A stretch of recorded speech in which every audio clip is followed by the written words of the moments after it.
Hi, this is Paul. I wanted to make a video about civilizational Christianity because we've got into sort of a strange place. We used to imagine that the arguments were between atheism and theism, between Christian and non-Christian, between belief in God and not belief in God. But where things are going with Richard Dawkins and Ayaan Hirsi Ali in this overall space has a lot to do with civilizational Christianity. Many people have pointed out that in many ways Richard Dawkins has not changed his tune. Richard Dawkins is a man who prefers Christmas to Ramadan. He prefers Christmas songs to mosques with people praying in them, whatever. And so some of what has happened now is that a number of people have basically said, I think Christianity is important because if we're actually going to maintain the freedoms we enjoy, we're going to need Christianity. There's a YouTube channel called Serpenza where a guy who lived in China for 14 years usually talks about how bad things in China has become. I think he was asked to leave or something like that.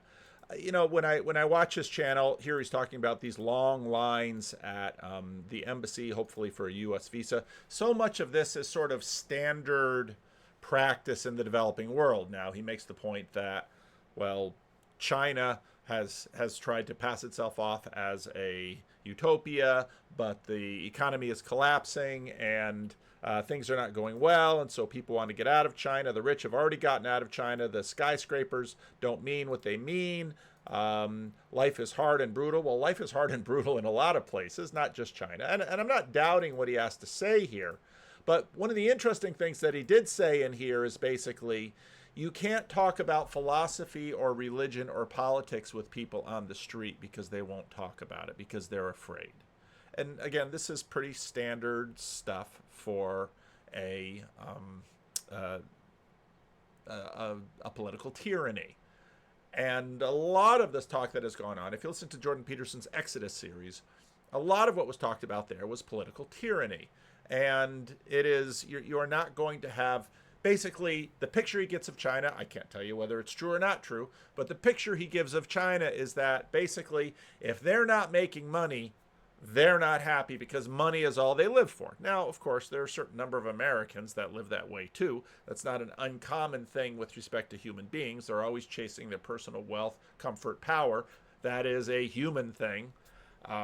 Yet, another big part of humanity is to talk about philosophy and talk about religion and explore religion. And religious freedom is a tremendously important achievement of, let's say, the Western world. I'm not saying that it's not in other places of the world, but as sort of we see modernity recede, you see the rise of more self-conscious Hindu nationalism that sort of focuses around religion. You see that in India. You see Islamism in a bunch of different countries, and of course that is talked about quite a bit. And there's a fair amount of anxiety about that in the UK.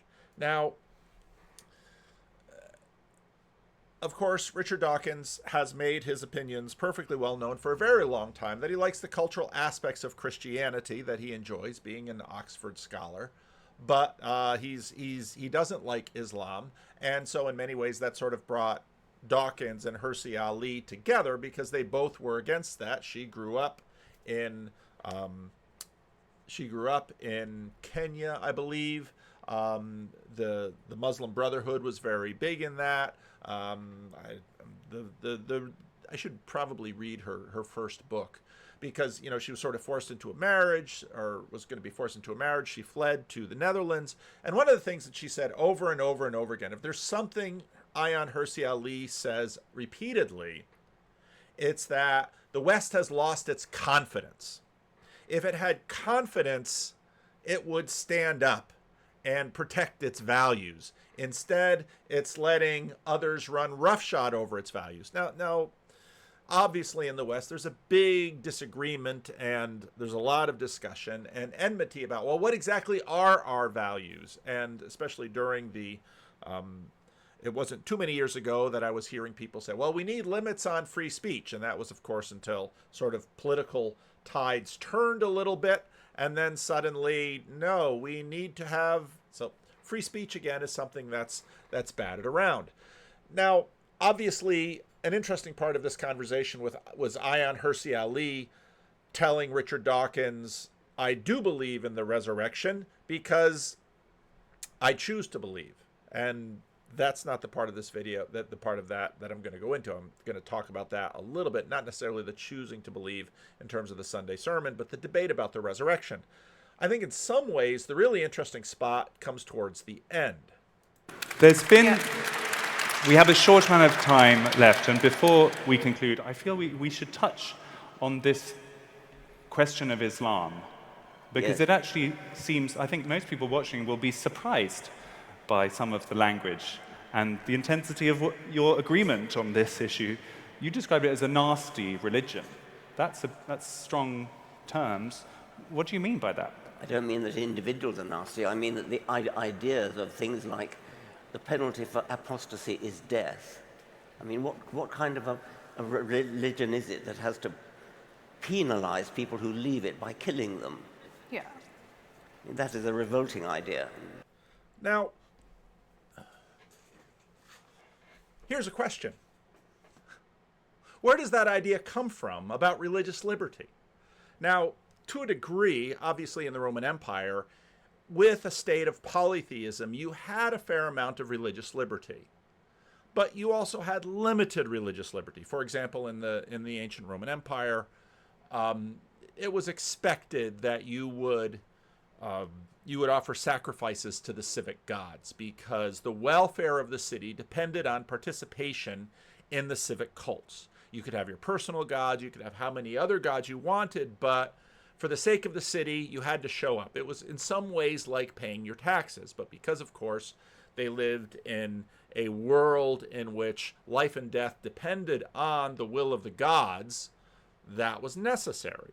And so Richard Dawkins, again, is a civilizational Christian. Now, in a little while, I'm going to drop in the second part of the John Vervaeke talk, where John and Andrew Sweeney and Christopher Mastropietro are talking about, well, really it's sort of Andrew and John at that point talking about Christianity, and John says some strong things against Christian nationalism, against civilizational Christianity. So just like we're having this debate about what on earth do we mean by this word Christian, we're having a debate about what on earth do we mean, well, let's up the resolution, but let's talk about civilizational Christianity as opposed to belief in Christianity. But a lot of what has brought us to this moment and many conversations participate in is the question that Tom Holland raised a long time ago, Douglas Murray raised it a long time ago. Can you actually maintain the values of civilizational Christianity without a rigorous belief in Christianity? Can you have the fruits without the roots, as Glenn Scrivener likes to say? And that's an important question. And this is where Ayaan Hirsi Ali sort of maintains her long-term trajectory of her great concern about militant Islam and says it is insufficient for the West to sort of maintain its values without some sense of embodied participatory, let's flesh out the other four P's of John Vervaeke's work, without something, a living, breathing personal relationship, a living, breathing personal commitment to, and then the question will be to what? Richard Dawkins will basically say, well, I'd like a commitment to things like religious liberty, but where does religious liberty and the mayor of London sort of promoting the celebration of Ramadan, how do those two things mix? Because very quickly you begin to realize that, again, as I've said many times, secularism is a fruit of Christianity. And it was in a certain way, a way of Jesus smuggling all around the world the values of Jesus on the, let's say, the colonial Silk Road into the nations, and nation after nation adopted ideas of religious liberty. And what we see happening in certain parts of the world is people are pulling back from those ideas as they, in many ways, reassert religions that are particular to those places, such as Islam, and I think Tom Holland is right that Hinduism is sort of a Western invention. Let's say the traditional beliefs of India that very much get wrapped up with we can call it Hindu nationalism as opposed to Christian nationalism. And, you know, anybody who's followed India knows that there are rising tensions between Indian Christians and Hindu nationalists. There are rising tensions between Indian Buddhists and Hindu nationals. And these things don't tend to reach our things don't tend to reach our news feeds very often. But when peace breaks down in India, it can get very difficult. And of course, then again, there's China, which of course is trying to control the whole business. And so at this point, Richard Dawkins and Ayaan Hirsi Ali can sort of get on the page and kind of come to a compromise. And it's really a very interesting moment. And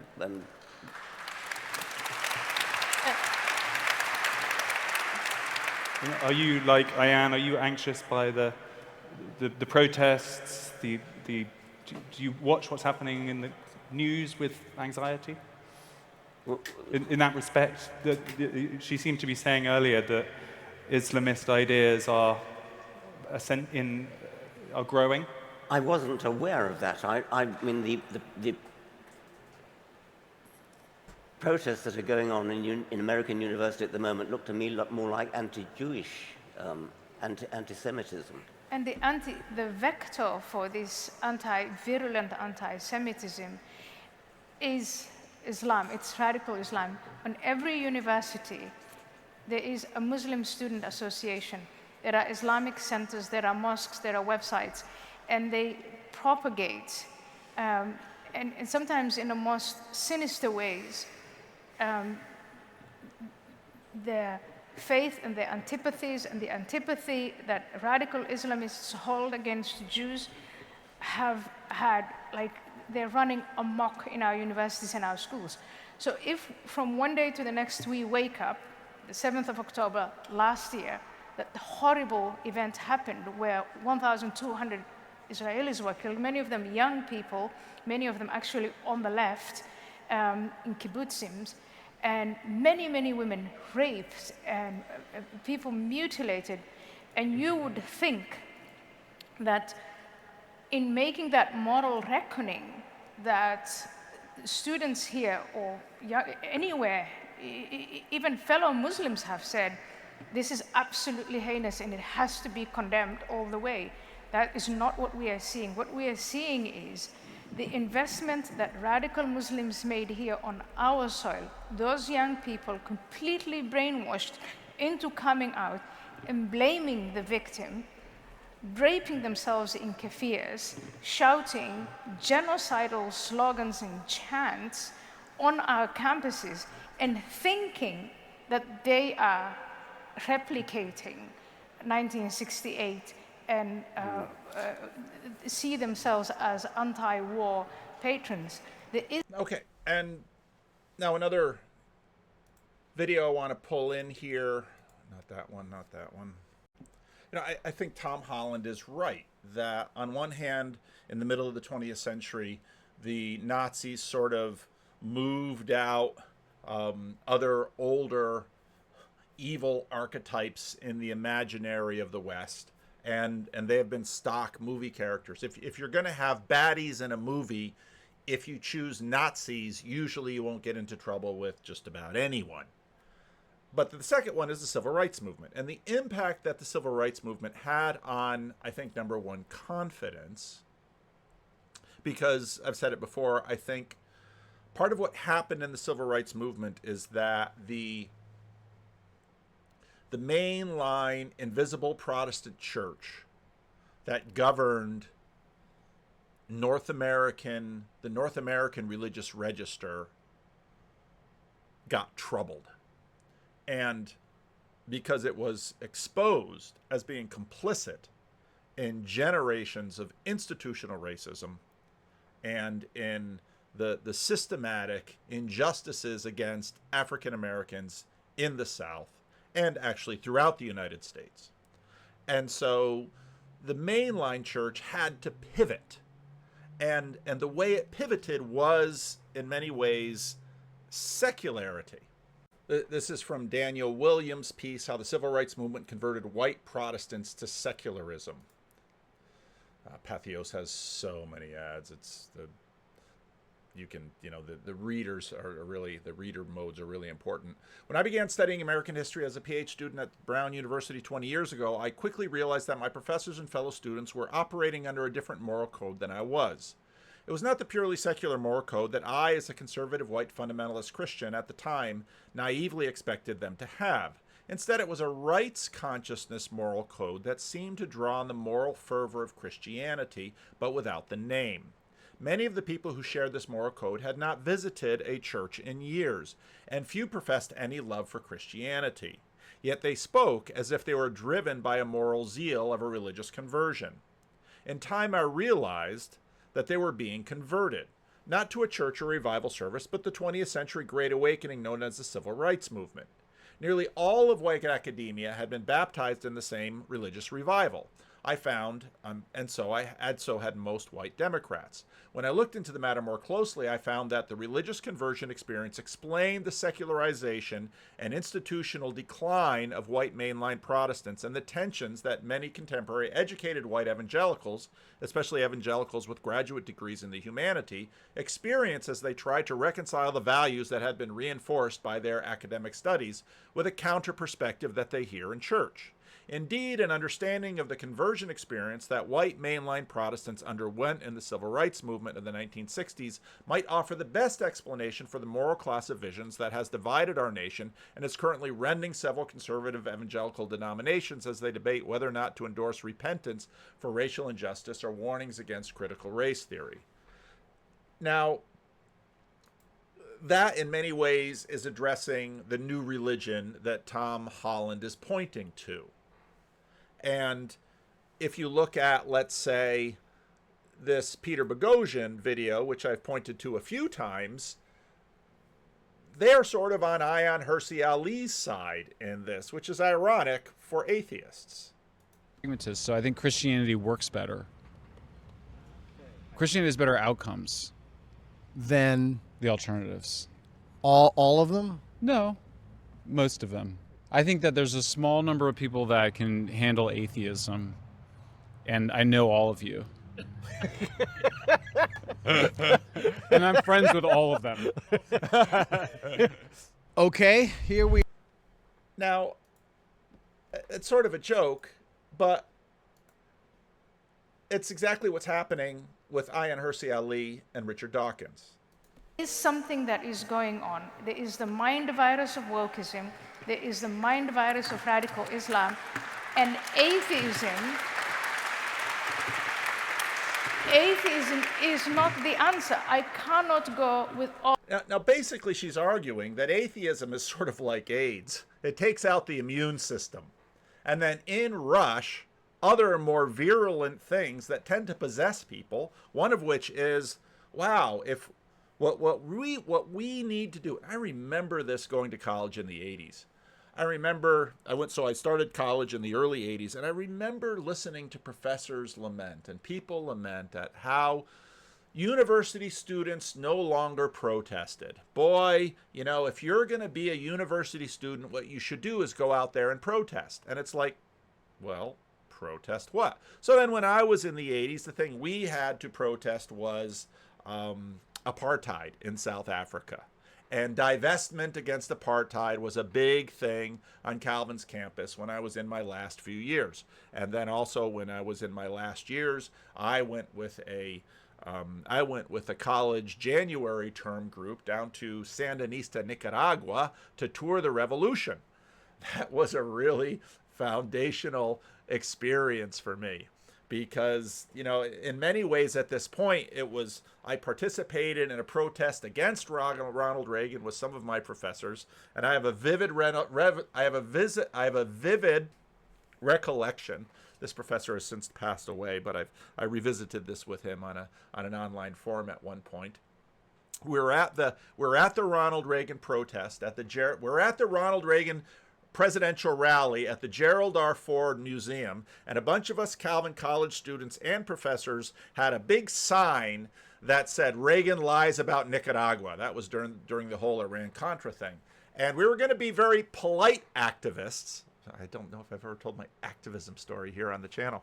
We were going to be very polite activists, and we were only going to raise our sign that says Reagan lies about Nicaragua when he paused in the speech, because we're good Christian people, didn't want to interrupt him. So he would pause in the speech, and we would raise the sign, Reagan lies about Nicaragua. And I remember some very large woman who was at the rally to support Ronald Reagan, who was not at all happy with us. She attacked the sign, and she pulled the sign down with her to the ground.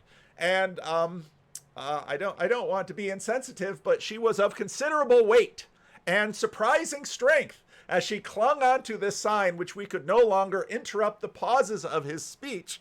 And I remember my history professor, I won't name which one it was. Some of you who know the CRC might be able to guess. I remember my history professor down there on the ground trying to wrestle the sign away from her.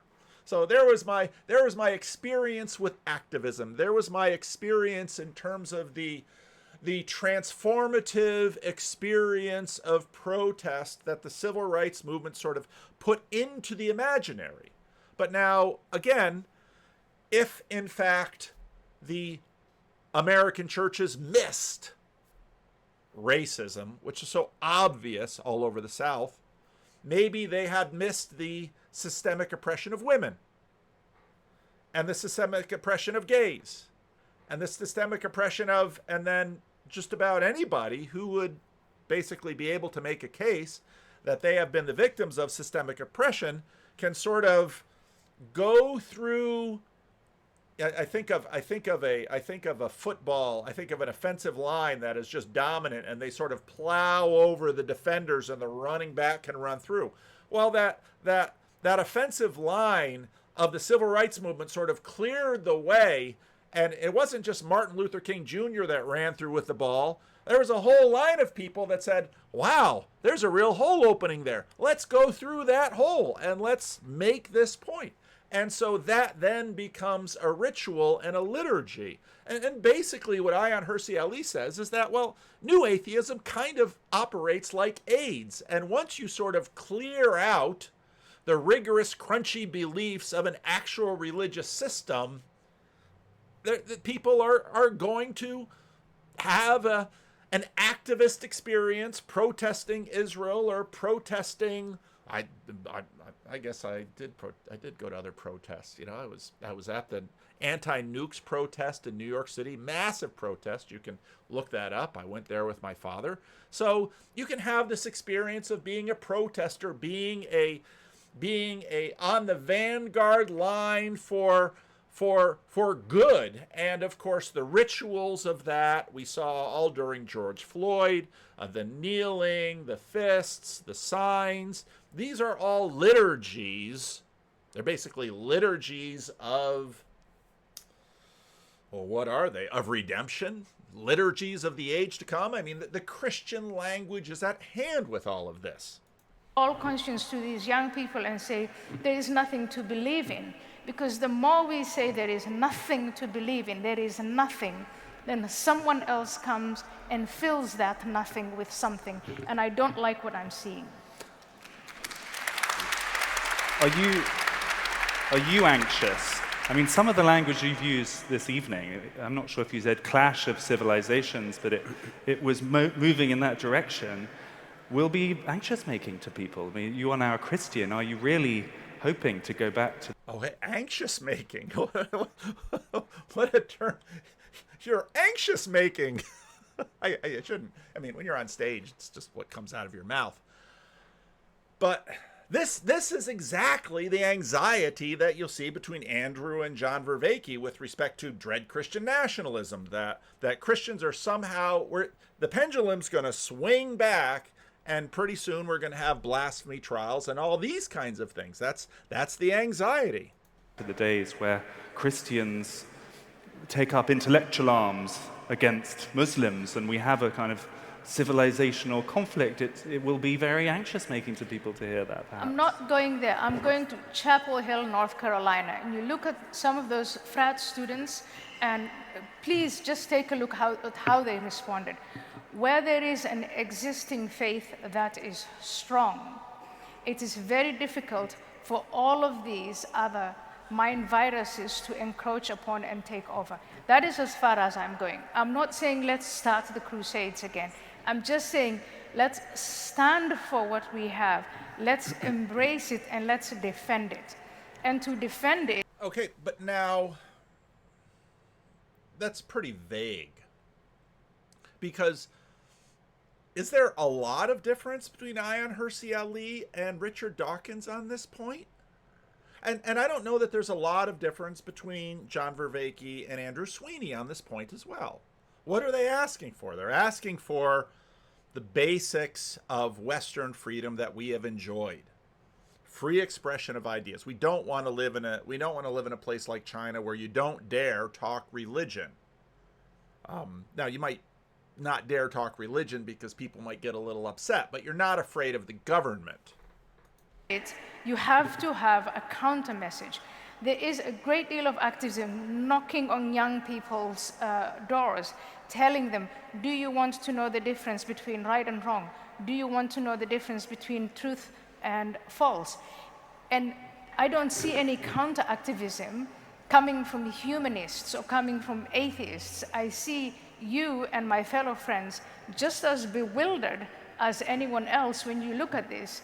So the people who are in charge of universities, people who are in charge of educating and developing young minds are looking on and thinking, what the heck is going on here? And that is not the right attitude. And it never has been the right attitude. There's a great deal of denial. Yes, there's a clash of civilization. And this clash of civilizations has been going on at least since 1989. And the attitude of Western leaders, political leaders, academic leaders, media leaders, has been to hide in denial. It's been to deny it. And the more you deny it, the more those adversaries who are clashing with us benefit from it. And right now, I don't think atheist humanism is offering any answers. I challenge you to come up with an elaborate message to fight these people. What is... Now, it's interesting because if you read something like Dallas Willard's Divine Conspiracy that came out in the 90s, he opens that book basically with the argument that, I can pull it up.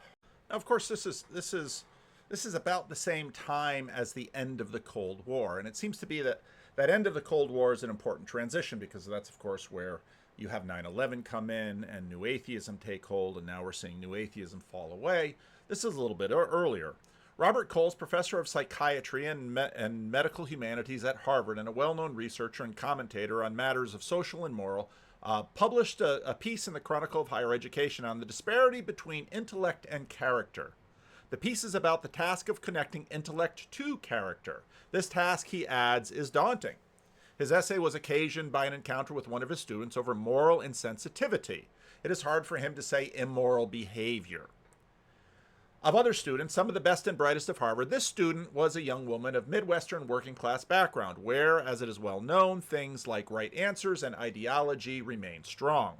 She cleaned student rooms to help pay her way through the university. Again and again, she reported to Coles. Now, this is way before Me Too. Again and again, she reported to Coles, people who were in class with her treated her ungraciously because of her low economic position, without simple courtesy and respect, and often were rude and sometimes crude to her. She was repeatedly propositioned for sex by one young student in particular as she went about her work. He was a man with whom she had 2 moral reasoning courses, in which he excelled and received the highest of grades. This pattern of treatment led her to quit her job and leave the school, to something like an exit interview with Coles. After going over not only the behavior of her fellow students, but also a long list of highly educated people who have perpetrated the atrocities for which the 20th century is famous, she concluded by saying to him, "I've been taking all of these philosophy courses, and we talk about what's true, what's important, what's good. Well, how do you teach people to be good?" And she added, "What's the point of knowing good if you don't keep trying to become a good person?" Now, Dallas Willard's going to take that. Dallas Willard he got his dissertation on Husserl, and he taught his career at USC in the philosophy department. And there's a reason I keep going back to Dallas Willard in this series, because many of the things that we talk about in this little corner with Jordan Peterson, with John Vervaeke, Dallas Willard went after with respect to Christianity. You had the Renovare program, you had Christian practices, you had all of this stuff. And that's why when all of this stuff came around in the late 20-teens, I recognize it's like, I read all this stuff 10, 15 years ago in Dallas Willard. Not all of this stuff, but some of this stuff. Some of these particular themes were there in Dallas Willard about practices. That you didn't have the 4 Ps, but in many ways, all of this language about practice and formation, it was all in Dallas Willard. Professor Coles proceeded to comment on how ineffective his efforts to respond to this young woman were. He seemed genuinely conscience-stricken that he shrugged in response to her disappointment. But he never confronts the fact that he certainly did not tell the students in his course that they should not treat someone doing menial work with disdain, or that they should not proposition a classmate or anyone else who's cleaning rooms.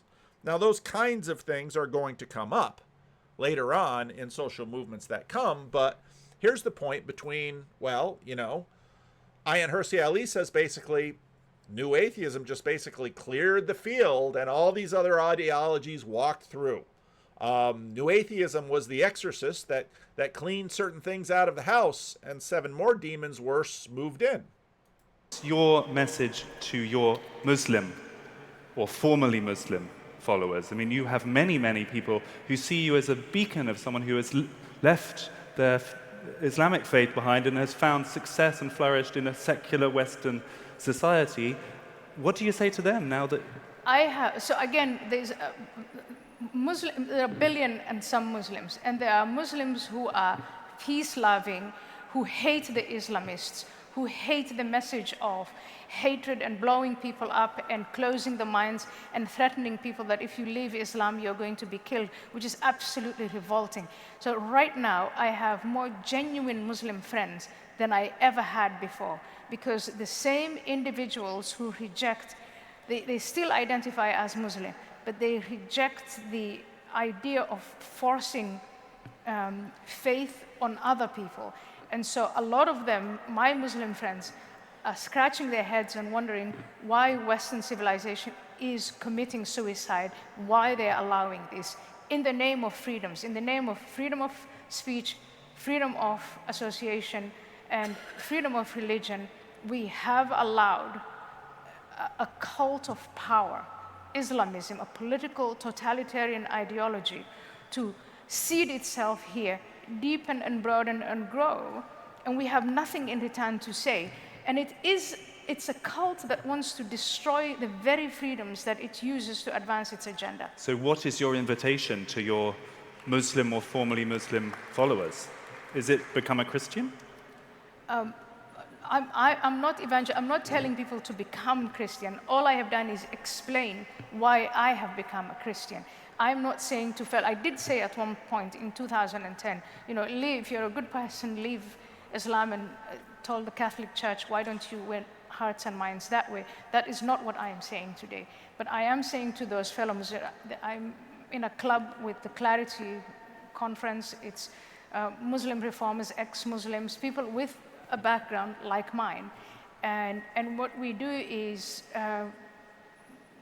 if nothing else, just make you aware, if the world is ruled according to Sharia, if the people who are advancing this cult get what they want, we are going to see women caged up. We are going to see beheadings. We are going to see civilization go down the drain. They've demonstrated it over and over again. Al-Qaeda has done it.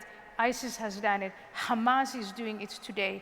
I think that we need to come out of denial and see as plain as daylight, and as plain as they keep showing us all the time. If they prevail, this is what they're going to do. Ask the citizens of Iran, ask the citizens of Saudi Arabia, ask Mali, Nigeria, under Boko Haram, Al-Shabaab. That is what when they win, they are going to subject us to the same barbaric and heinous crimes that they subject to those whom they prevail. Now, when you listen, of course, to Andrew Sweeney and John Vervaeke, I mean, they're anxious about, we don't want to have Christians do this to us either. Well, what do we want? Well, we want the kinds of freedoms and liberties that we enjoy. And so then if you push someone like, let's say, Doug Wilson with his Christian nationalist themes, he'll also say, no, we want religious pluralism. But then the question is, how can religious pluralism be maintained? And sort of we're back to, okay, well, we want a certain kind of civilizational Christianity, but not other kinds of civilizational Christianity. And we want there to continue to be sort of an open playing field where science can continue to do its work and religious people can continue to establish communities. And again, it's a lot of the stuff that people in the West have enjoyed. And the Mayor Harrington had a tweet the other day and said, it's really tiring to hear people talk about the West when they're really talking about the United States. Well, in this case, I think, people in the Netherlands enjoy it. But then you have the difficult questions. What are you to do with certain groups and people who seem to threaten then this openness? Because it seems that openness is actually the wrong word. There's already something filling the space. And if that thing filling the space doesn't have enough oomph or heft, then other things are going to fill that space. And so maybe, in fact, it's a problem of language, and we're not asking about openness. Maybe we should use a word like liberty or something of that nature. Now, I don't know if we're going to get to the point I want in this. Let's see. Veil over. We are out of time. We could talk for many hours. I want to give the final word to you, Richard. What has this evening's conversation made you think? We have two epidemiological theories here. We have a vicious mind virus. We agree about that, and we agree about your prognostications about that. The question is, do we combat it by vaccination with a mild form of the virus?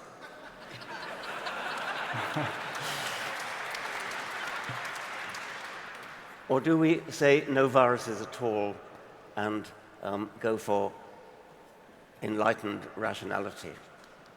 You're a religious anti-vaxxer, Ladies and gentlemen, please. But of course, that doesn't answer the question, because Ayaan Hirsi Ali's point is that it isn't the case that there's nothing there. It's that there's something there that we're wrestling to talk about. But when we use words like openness, it sounds like a vacuum. But now maybe I'll use this point to drop in the John Vervaeke clip. Peace. And John, when you're talking, I felt shivers all over me, because there's a way in which I find the return to Christianity, like I'm sympathetic to Christianity as well. But in a way, I have the feeling that it's like it's starting a war or something, or it's a conflict, between Christianity and Islam, or between Christianity and there's a lot of really intelligent Christians and out there, but they seem to have a wall around them. They don't seem to be open. And I don't want to speak for all Christians or anything like that, because. Yeah. I had a good conversation with Jordan Hall about his conversion, and yes. I do listen to Jordan and the Exodus series, and I listen to that stuff, but I have a feeling it's us against the world or something, that there's a real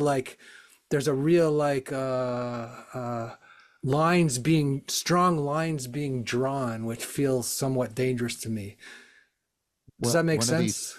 Yes, it does. And that was definitely there. Not so much on camera, but off scene. And the privilege I had was both off scene and especially on camera. I made a critique of what is now being called cultural Christianity. And I think cultural Christianity is Richard Dawkins has just came out as a cultural Christian. And of course, it's part of the defense against Islam, the defense of Western civilization against Islam. And Islam is not innocent in any of this. Religions are capable of being aggressive and adopting a conquest mentality. And there's certainly aspects of Islam like that.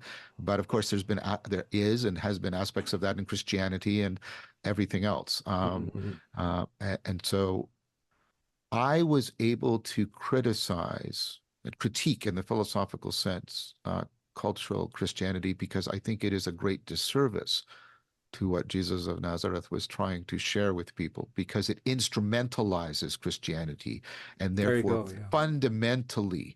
fundamentally perverts it from what it is supposed to be and how it is supposed to operate. And so I stand, and I'll say it here publicly, I stand against cultural Christianity, and for overlapping, because they're not identical, but for similar reasons, against Christian nationalism. Both of those are instrumentalizations of Christianity and idolatrous, putting it in service of what their true God really is, which is Western civilization on one hand and the United States of America on the other. And I do not regard either one of those as proper entities for ultimate concern or worship. Yeah. I think that is a profound sin of idolatry. And sorry, you can hear the anger in my voice. And I think it is a great disservice. And if that is what Christianity is turning towards, and I don't believe it is, but if it somehow weirdly turns out that that is what Christianity turns towards, then I will stand against that Christianity, because I think it has nothing but it is nothing but an idolatrous perversion of the spirit that lived in Jesus of Nazareth. Mm-hmm. Nice. Yeah, I think I'm fully on board with that. That's what you articulated what I was feeling. Yeah.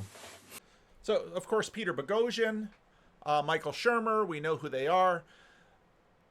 First time I watched this was before I had seen the Jordan Peterson, Michael Schellenberger conversation. Now, again, what's interesting is that Michael Schellenberger's story is similar to Ayaan Hirsi Ali's story. Michael Schellenberger had an alcohol problem. Ayaan Hirsi Ali didn't say she had an alcohol problem. She was trying to use alcohol to drown her nihilism, and of course that didn't work, and so she turned to Christianity, and Christianity has helped, which is why she says she now chooses to believe. Michael Schellenberger also has embraced faith, and as many who are looking to beat an addiction, as Jordan Peterson said very early on, a religious conversion is something powerful enough to deal with something like a substance abuse problem. And so now Peter Boghossian has him on this and it's basically this similar conversation. Wow. Wow, really? Okay, grab the board. Okay. Grab the board. Now, for those of you who can't see the screen, Peter Boghossian has these little things in a circle. I did this with Peter in London. It was a lot of fun. Claim Christianity is a better bulwark against woke than humanism. Wow, right out of the gate. Okay, write down your best reason for believing that Christianity is a bulwark, a better bulwark. Yeah. So don't show him, Michael. Don't show him. Take a guess at what his best reason for believing that is.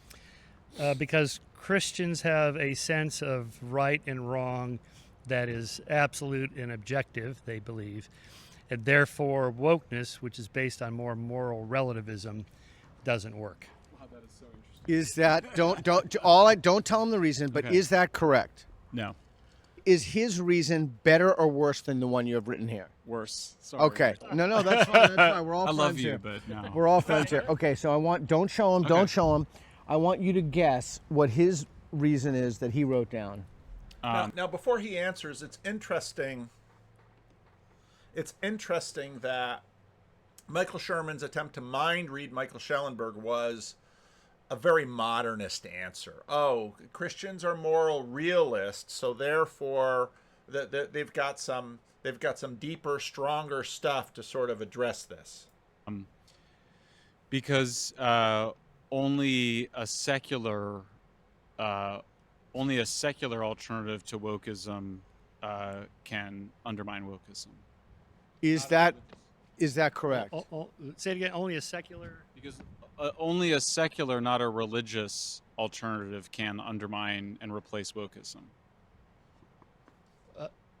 Yeah, kind of. That's kind of. Kind what I'm of. have to, Don't. Yeah, I won't do say it. Say yeah. So it's kind of. So in other words, Michael Shermer's point, or at least Schellenberger assuming Shermer's point, is that sort of like Richard Dawkins, we need a stronger secularism. But then the question is, secularism was sort of developed to be kind of a weak strain of Christianity. This was Christianity where we weren't going to attach a bunch of confessional beliefs to you, but as Tim Keller mentioned in that video that I've played many times, we still basically assume that you will act like a Christian. Well, what do you mean act like a Christian? Well, act with all of these values that have since sort of become detached from Christianity, values about respect, loving your neighbor, doing good to those, turning the other cheek. Those are all sort of in secularism, and you're supposed to act this way to a limited degree. And of course, the assumption is that Christians just do that more.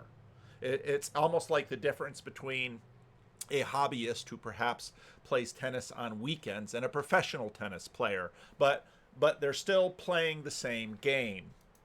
It's kind of flipped about what Christianity is not doing as opposed to what secularism is doing, which I think is, I like what he said better than what I wrote. You like his answer better than what you have? Yeah. Oh, interesting. Yeah. Okay. So the Christian could mind read the secularist better than the secularist could mind read the Christian. And again, that's sort of to be expected if, in fact, Christianity is an intensification of what the secularist walks around with. The Christian will probably know the secularist more, also because the Christian may be used to living in a secular world, while the secularist is not at all used to living in a more Christian environment. Yeah. So I'm going to give you another opportunity to guess what he has on the board. Like, Well, why would someone believe that? I will come up with sort of a political Christianity. Okay. That is to say, it's organized enough to push back against the woke movement, to actually boots on the ground, do something about it. Is what he said correct? No. Okay. Can you please share your answer with him? Sure. What is it? Should I read it? Yeah. Because the decline of Christianity resulted in the nihilism that led to wokeism. What do you? That's pretty good, actually. Yes, that's. In other words, basically the same argument that new atheism was sort of like AIDS, and it made way for worse infections because the body no longer had an immune system to fight it. That's a testable hypothesis. Okay. Okay. So before we make that claim, I'm going to grab this from you. Sure. Can you please show him your answer? Yeah, mine is Christianity. I didn't write it very well. Christianity is not universal ethics to include all people, and it's too, what I really meant to say. It's too divisive. It's too judgmental. I see. Yeah. Okay, we're going to go over that one in a second. I'm going to grab this. The decline of Christianity resulted in the nihilism that led to wokeism. 5, 4, 3, 2, 1, move. On this one. Yep. And they don't move. Oh, Shermer's moving. Slightly disagree. Okay, so if you slightly disagree with that, is that consistent with the position of you being I may even go one more. Okay. Because I happen to be a moral realist. I think there is right and wrong.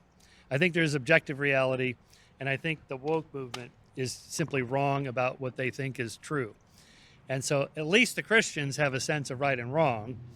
I don't think grounding it in supernatural beliefs is the right way. Secular. So he's basically there with Dawkins still, and he's now I'm going to get into this realist stuff a little bit. Humanism, Spinoza and Kant and so on, that's the way to ground it. But at least we have that common ground. There is a right and wrong. There is a reality. But as we saw with Dallas Willard's book, The Divine Conspiracy, the complaint was a theoretical knowledge of moral realism seems insufficient to actually bring on, for most people, good moral performance. And Dallas Willard's point again will be, no, actually, if you want to perform morally, you're going to have to train in this. You're going to have to be formed by this. And that is going to involve discipline. It's going to involve community. It's going to involve constraints. It's going to involve positive and negative reinforcement. And the wokesters don't know what that is. Do you agree with his analysis? No. Okay. What reason is he missing? I think that morality is subjective. What? Really? Yeah, of course. I'm so surprised to hear you say that. You're surprised? I'm surprised to hear him say Why, that morality is, because most Christians, most religious people, this is their core argument, that without God, there's no objective basis of morality. Then it's subjective. And Michael is a Christian. Well, I should be. What am I asking you for? Michael, you're Christian a Christian. existentialist. You're a Christian existentialist. Okay. Or existentialist Christian. Okay, so, and you believe morality... And a pragmatist, so I think Christianity works better. Christianity has better outcomes than the alternatives. All of them? No, most of them. I think that there's a small number of people that can handle atheism, and I know all of you. And I'm friends with all of them. Yeah. But no, I think that, and like Sufism, Reform Judaism. There's certainly, some kinds of Buddhism that are able to sort of embrace the tragedy and suffering of life, but also be redemptive and grateful and transcendent and provide people with the purpose and meaning that they need so that they can behave in moral ways in the world. But I also think that my understanding of what's moral and not moral is a consequence of intersubjective and subjective views. I don't think that you can... I agree with Hume. You can't derive an ought from an is. You have any comment on that? Yeah, Mr. Hume, tear down this wall. Come on, we can derive oughts from the way things are.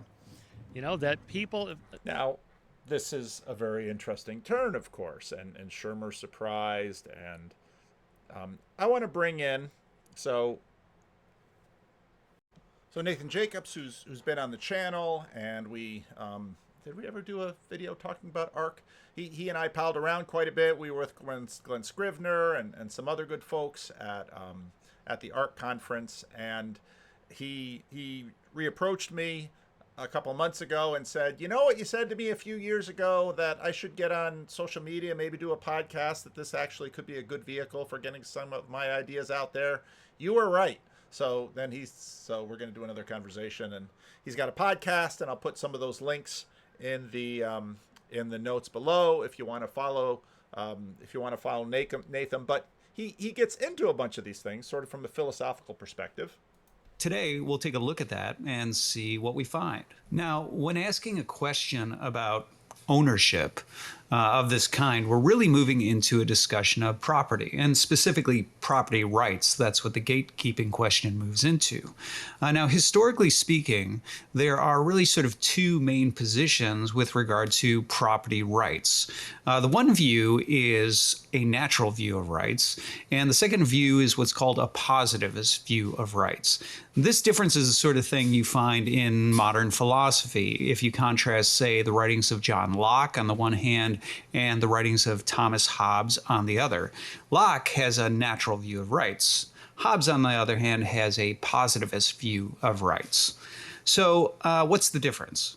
Well, the positivist view of rights, espoused by Thomas Hobbes, suggests that when we talk about rights, whether we're talking about the right to life, liberty, the pursuit of happiness, property rights, parental rights, the right to free college, or healthcare, we're really talking about social fictions. So according to Hobbes, in the state of nature, none of these things exist.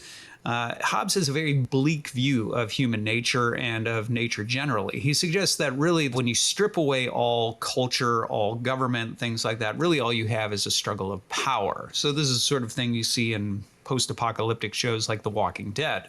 According to Hobbes, the only natural right is the right to whatever you can take. So if I can take your stuff, it belongs to me. If I can take your kids, they belong to me. And Hobbes actually says if I can take your body, it belongs to me. So according to Hobbes, that's the only real natural right, but nobody wants to live that way, right? We don't want to live in the post-apocalyptic Walking Dead world where you're perpetually wondering if there's going to be people breaking into your house, taking your stuff and whatever. And so that's why we come up with social contracts. I agree that I won't touch your stuff if you don't touch my stuff. I won't trample on your flowers if you don't trample on mine. I won't break into your house and steal your property if you don't steal mine, and so on. But the problem is those social contracts don't have any force if one day you just decide, you know what, I know we called a ceasefire, but I want your stuff. so I'm going to break in and take it.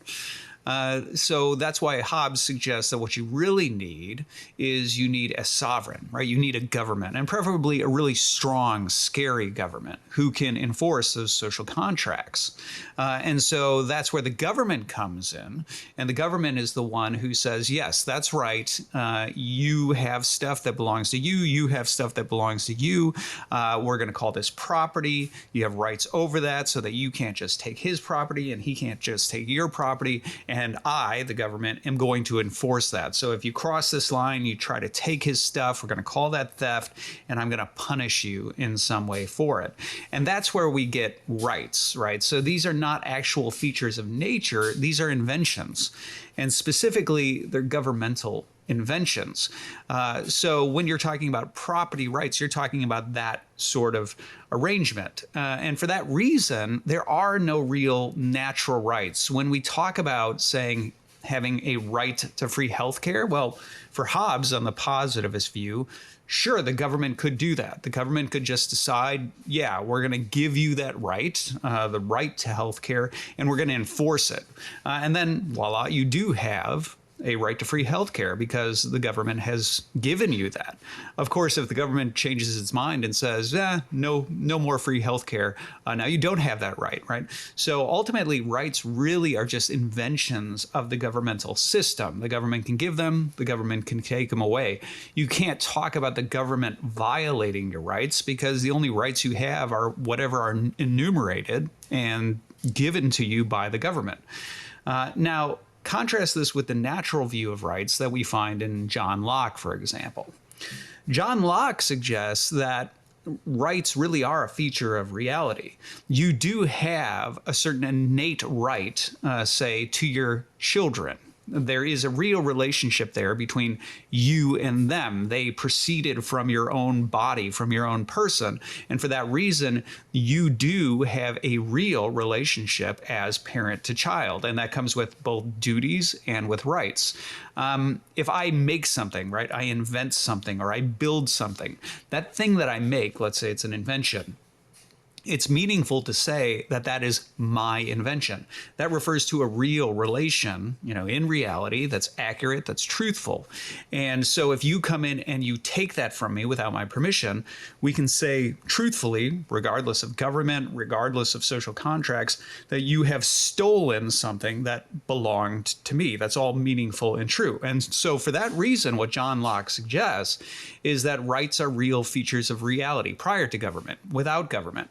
And for that reason, the government can either support your rights and protect those, which he suggests is the duty of government, or the government can violate your rights. You can have certain rights that the government oversteps.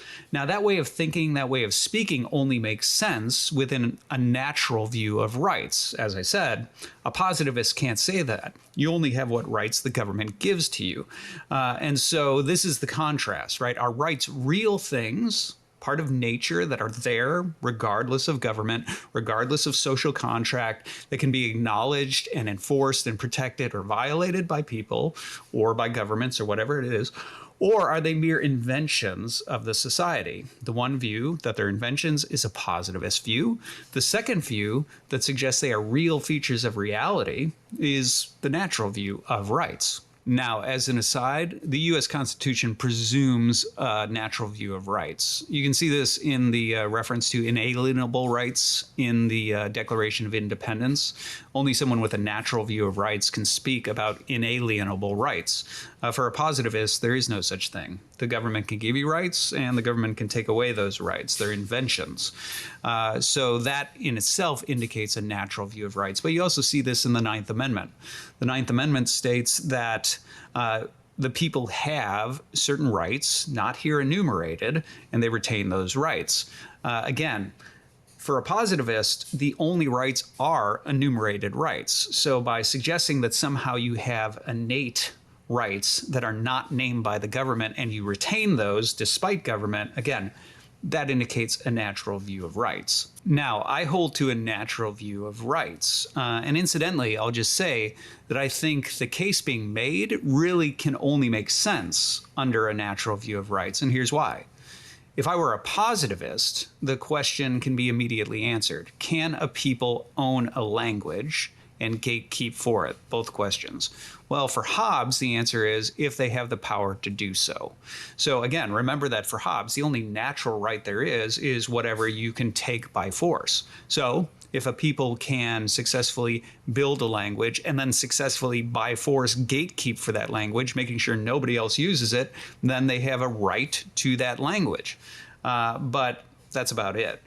Now, what's really being argued in this case, though, is something that's moral, right? The claim is really to suggest that a certain people has, in fact, ownership and thus property rights over a language, such that if another people does use it and the first people cannot enforce the gatekeeping, that there has been some sort of violation, that there's something immoral about this other people using it, even though this other people can't stop them.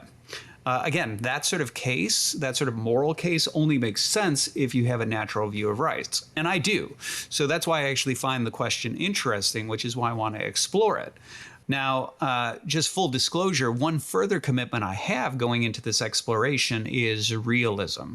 Those who are familiar with my writings or listen to my podcasts, well, you've heard of realism before. But for those who maybe are new here or haven't heard me talk about this, let's just do a quick little recap. Realism is a philosophical question that I've suggested is the most important philosophical question in the history of ideas. It's a question that if you get right, you're on your way to getting everything else right. It's a question if you get wrong, you're on your way to getting everything else wrong. So what is the question? Realism recognizes that when the human mind looks out into the world, we begin to organize things and see certain structures. We see, for example, genera, species, common properties, just by way of example, animal, human, bipedal. And those structures are pervasive in the world and in the way the mind thinks. So the question is this: does the mind do that because those structures, that order, is real, and the mind is identifying something out there that's real? Or is the mind inventing these structures and imposing it on a world that is not structured in these ways? Realism, as you might guess, is named realism because it suggests those structures are real. Now, the contrast, the alternative, is nominalism. So nominalism, from the Latin nomen, suggests that no, those structures are not out there. They're not part of the fabric of reality.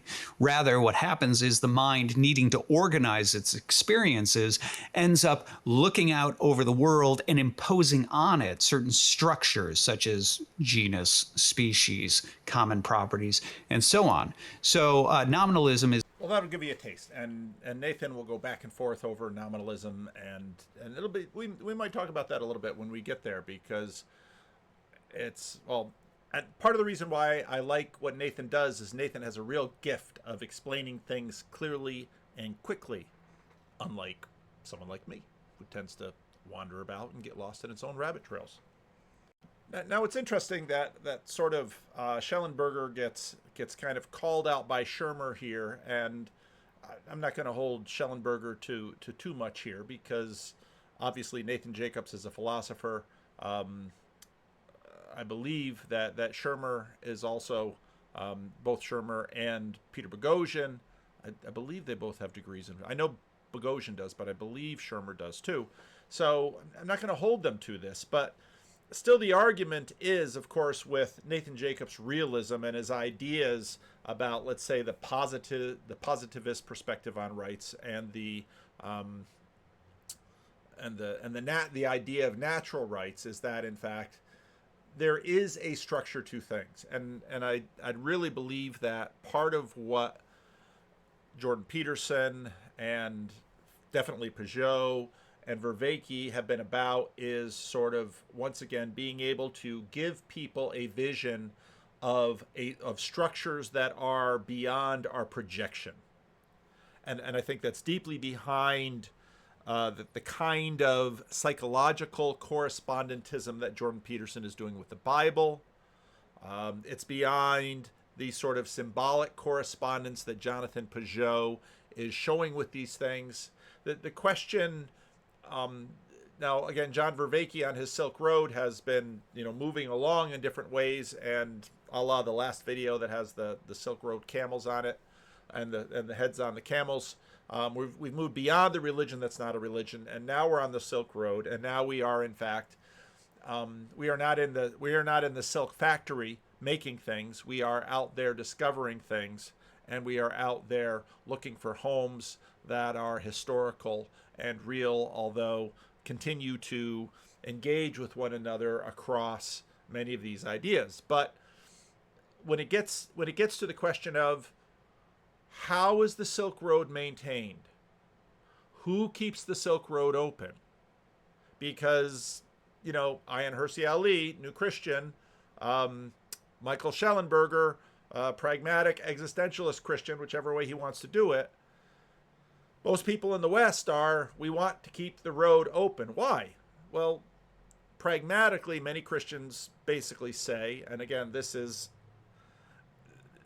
a lot to talk about with all of these ideas, but a Christianity that is voluntarily embraced requires a context in which people are free to not voluntarily embrace it.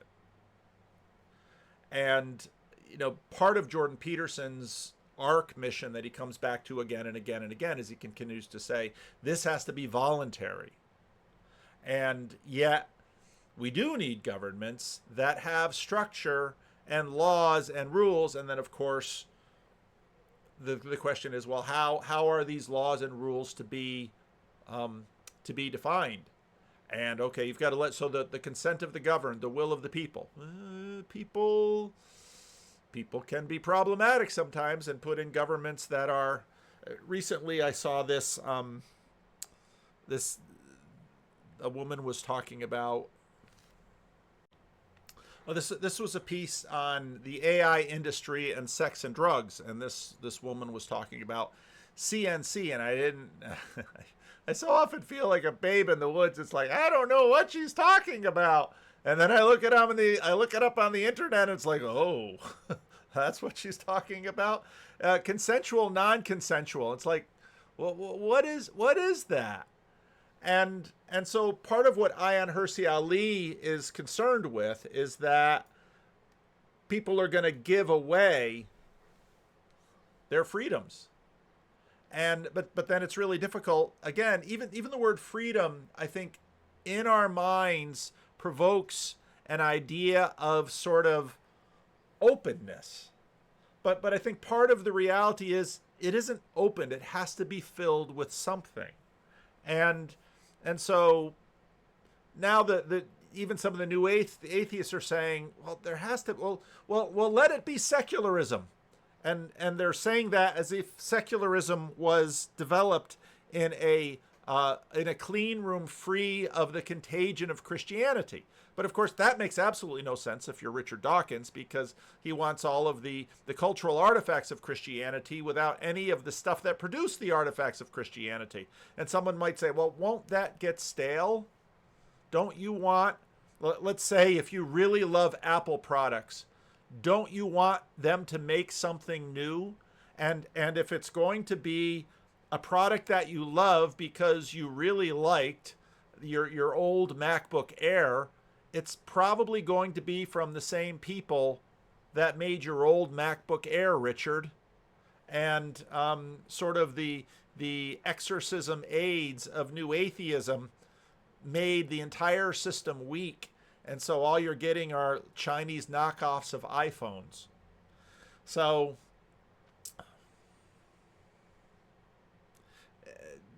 yeah, I get to this point in the video and it's like, okay, I've got a council meeting tonight and it's, how hot is it out there? Oh, only 94 degrees today. It's cooler than yesterday, but the church is warm.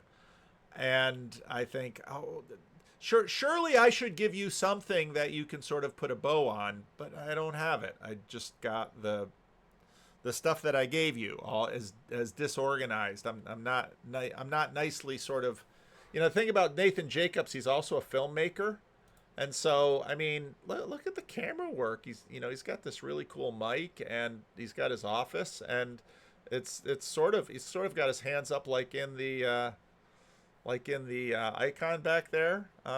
Anyway, so yeah, leave a comment. Let me know what you think.